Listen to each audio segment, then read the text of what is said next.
तो बहुत परेशानी थी, आप बहुत दर्द में थे, यहाँ रसौलियां बहुत बड़ी बड़ी थी। यहाँ ऑपरेशन किया जाता है आईवीएफ से पहले, हम तब करते हैं ऑपरेशन कि रसौलियां इतनी ज्यादा हैं कि हम अंडों तक पहुंच ही नहीं पा रहे, then we have to do it. और आप इतनी दर्द में हैं, आप कहते हैं कि मैं तो पहले अंडे नहीं बना सकती आईवीएफ, पहले आप मेरी दर्द का हल करिए। फिर हमें कुछ ना कुछ पक्का इलाज पहले करना पड़ता है। लेकिन जो सबसे इंपॉर्टेंट बात है, जब भी हम ऑपरेशन करते हैं एंडोमेट्रियोसिस के लिए, एक बहुत सोच समझ के प्लान करके ऑपरेशन किया जाता है, क्योंकि ये रसौलियां आज हम एक जगह से निकालेंगे, कल दूसरी जगह बन सकती हैं। तो हमारी कोशिश, जो एविडेंस कहता है, साइंस कहती है कि पहले आप अंडे निकाल लीजिए, एम्ब्रियो बना लीजिए, स्टोर कर लीजिए, फिर ऑपरेशन करके ये रसौलियों को एक्सरसाइज करिए, राइट। और फिर उसके बाद हम कुछ ऐसे इंजेक्शन या दवाई देते हैं जिसके साथ इसको हम सप्रेस कर सकें और दोबारा ना ये ग्रो करे जल्दी, जब तक हम आपको बेबी करा दें, राइट। तो फिर उसके बाद हम आपकी लाइनिंग को एक नेक्स्ट साइकिल में तैयार करते हैं।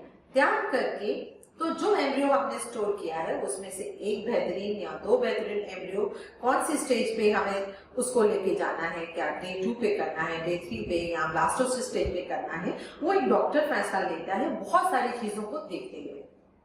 वो आप लोगों को डॉक्टर के ऊपर ही छोड़ देना चाहिए। कोई भी डॉक्टर बहुत सोच समझ के ये फैसला लेता है। और ऐसा भी कहूंगी, अक्सर पेशेंट कहते हैं, हमारे दूसरे पेशेंट में भी ऐसी बीमारी थी, उसको हर 2 मरीज एक ही बीमारी के साथ एक ही दवाई के साथ भी आप उनका इलाज कर लीजिए, उनका आउटकम और उस बीमारी की रिकवरी कभी सेम नहीं होती है। हर इंडिविजुअल एक अलग इंसान है, उसके अंदर सेम बीमारी का अलग इम्पैक्ट है। सो ये चीज अपने जहन में एकदम पक्की कर लीजिए, ये बहुत इंपॉर्टेंट है। अपने आप को दूसरों के साथ तुलना मत करिए। कभी कभी तो हम देखते हैं मरीज एक दूसरे को देख के कि इसमें भी बीमारी, दवाई भी खुद खाने लग जाते हैं, जो कि बिल्कुल गलत है। प्लीज ऐसा ना करिए, राइट। हम कोई भी दवाई भी आपको देते हैं, बहुत चीजें देखते हैं आप और क्या दवाइयां खा रहे हैं। कभी कभी बहुत सारे लोग आयुर्वेदिक दवाइयां खाते हैं, जड़ी बूटियां खा रहे हैं, जिनकी हमें नॉलेज भी नहीं होती है। तो मैं इतना बताना चाहूंगी, कोई भी जो मेडिसिन है उसका दूसरी दवाई के साथ भी इंटरैक्शन होता है, इसलिए अपने आप कोई भी दवाई तो प्लीज बिल्कुल मत खाएं। ऐसा हम देखते हैं, इसीलिए आप लोग को ये सलाह दे रहे हैं। जब अच्छा आप पूछेंगे, जब रसौली है तो पहले रसौली निकाल के आईवीएफ क्यों नहीं किया जाता, ये बहुत बड़ी इंपॉर्टेंट बात है। बहुत सारी औरतों के अंदर अंडे सीमित ही होते हैं, अंडे कम हो गए होते हैं बीमारी की वजह से। तो उनमें क्या होता है, अगर जब भी हम कोई भी दुनिया का बेस्ट डॉक्टर, कोई भी जब एक रसौली को अंडेदानी से निकालेगा, उस वजह से आपके अंडों की गिनती और कम होनी ही होनी, उसे रोका ही नहीं जा सकता। तो जिसके पहले से कम है, और अगर मैं पहले ही ऑपरेशन कर दूंगी तो आईवीएफ के टाइम तो हमारे पास कुछ अंडे बचेंगे ही नहीं, फिर कैसे कराएंगे बच्चा आपको। तो ये बहुत इंपॉर्टेंट है, इसलिए हमेशा लेट द डॉक्टर डिसाइड। हमें मालूम है किसको पहले आईवीएफ करना है और बाद में ऑपरेशन करना है, किसको पहले ऑपरेशन करके फिर आईवीएफ कर सकते हैं।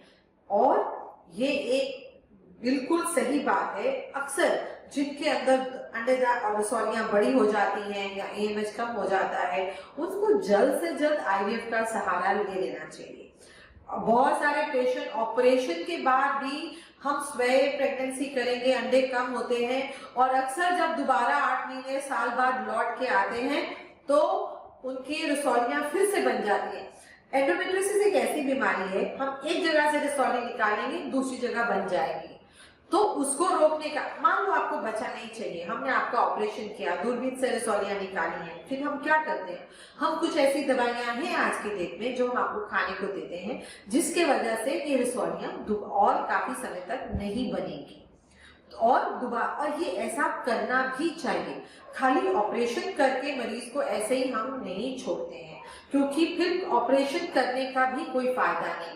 और एक संदेश मेरी तरफ से, अगर हम डॉक्टर आप लोगों को दूरबीन का इलाज बताते हैं खून की रसौली के लिए, तो हमेशा हम साथ में ये जरूर बताएंगे कि विद इन 3 months 4 months हम आपका आईवीएफ करने वाले हैं। वो चीज को नजरअंदाज ना करें। हम जब भी किसी पेशेंट का इनफर्टिलिटी के लिए एंडोमेट्रियोसिस का ट्रीटमेंट करेंगे दूरबीन के साथ, तो वो इसी में तो इसीलिए करूंगी ये बोल के वो करने का तो ही फायदा है अगर हम आने वाले 3, 4, 6 महीनों के अंदर आपको प्रेगनेंसी दे सकते हैं। अगर नहीं दे सकते हैं या आप ट्रीटमेंट नहीं करा सकते हैं तो ये दूरबीन डाल के एंडोमेट्रियोमा निकालने का भी आपको कोई फायदा होगा नहीं। और बहुत से मरीज ऐसी गलती करते हैं कि रसौली निकलवा लो, बाद में अपने आप प्रेगनेंसी हो जाएगी। अपने आप प्रेगनेंसी भी नहीं होती, वो लोग डॉक्टर से डॉक्टर बदलते रहते हैं और कितनी सारी रसौलियां बना के वापस आते हैं। और दूसरी चीज बात समझो कि इस बीमारी के लिए हम बार बार ऑपरेशन करने की मैं कभी किसी को सलाह नहीं देती। मैं हमेशा ये कहती हूँ अगर ऑपरेशन किया जाए, एक बार किया जाए, बेस्ट तरीके से किया जाए, उसके बाद आपको दवाई दी जाए ताकि ये दोबारा ना ग्रो करे, और हम अपनी सूझबूझ के साथ जो टेक्निकल एविडेंस बेस्ड साइंस हमें कहती है उसकी मदद से आपको जल्द से जल्द प्रेगनेंसी कराई जाए। धन्यवाद।